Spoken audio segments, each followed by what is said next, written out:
Piggy. Okay, I know that it's not a pig, but pigeon, so it's kinda close. And in this video we will talk about huge lens.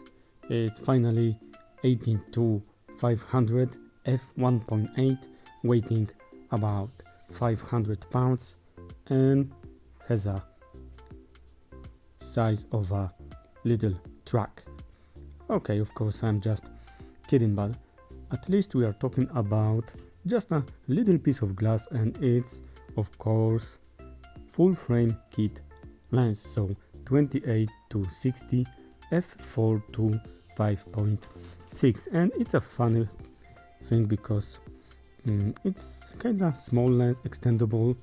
It's of course kit lens, and as a kit lens we may think that we will not get too much from this lens, and right now we are on the 60mm, so as you can see it's not the best image you can get from the lens, at least, and from the full frame camera, but it's funny because you can still get nice picture.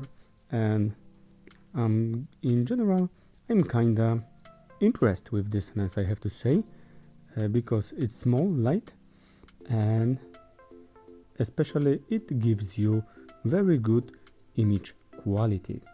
And I paired this lens in this video with Sony ZV-10, so I focused a little bit more on the video side of this lens. So let's begin with this, that as you can see the image is looking nice. It's sharp, it's clear, I can't see too much of some kind of vignetting, distortion and anything like that, and at least it's just nice looking, good image, and it's sharp. And the thing that I don't like about this lens, it's just let's say it's just 2 times zoom, so it's almost like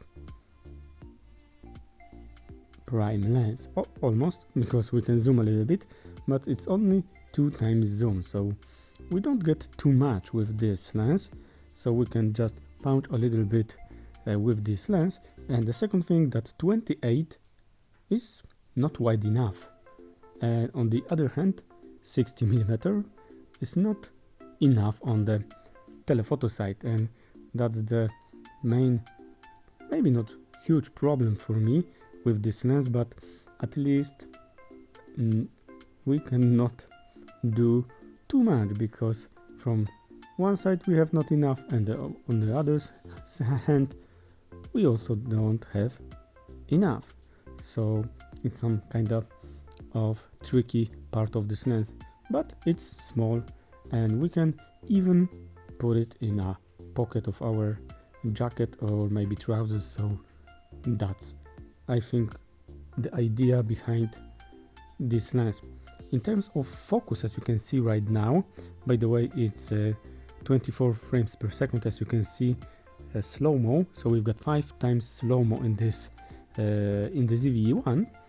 And look at this image, it looks nice. Maybe it's not a huge amount of bokeh, and you will not get huge amount of bokeh with that, but you will get some, so we are not able to hate it too much, because at 60mm it's 5.6, so it's not the best aperture ever.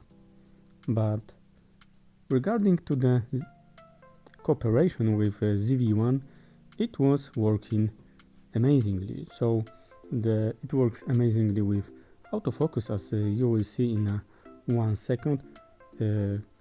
It's also not stabilized lens, but almost every full frame and nowadays from the Sony system has image stabilization, maybe electronical, maybe only sensor stabilization, like a standard steady shot, but at least almost every camera will have some stabilization, so I don't consider it as a huge problem. And In terms also of the minimum focus distance, we get, I think, that kind of nice image, but we have more also magnification on the telephoto side of this lens, so the 60mm and the minimum focus distance, we can get some kind of nice magnification. And the very interesting and important thing is that we have great chromatic aberration control in here. At least even at the highest contrast situations, we've got almost zero chromatic aberration from wide open, so it's just great performance in these terms. And at the same time, we've got kinda good sharpness, and we have to mention it that I made these shots on ZV-E1, so it's a cinema camera, and I made photos with this camera. Some people say that ZV-E1 is not so sharp, but I was just testing this in this kind of setup for you in general. So what can I tell about this lens? Do I recommend it? It's hard because it's a kit lens. You are getting some kind of nice image, but it's nothing special. It's just some little piece of glass, and it makes the job that it was designed for.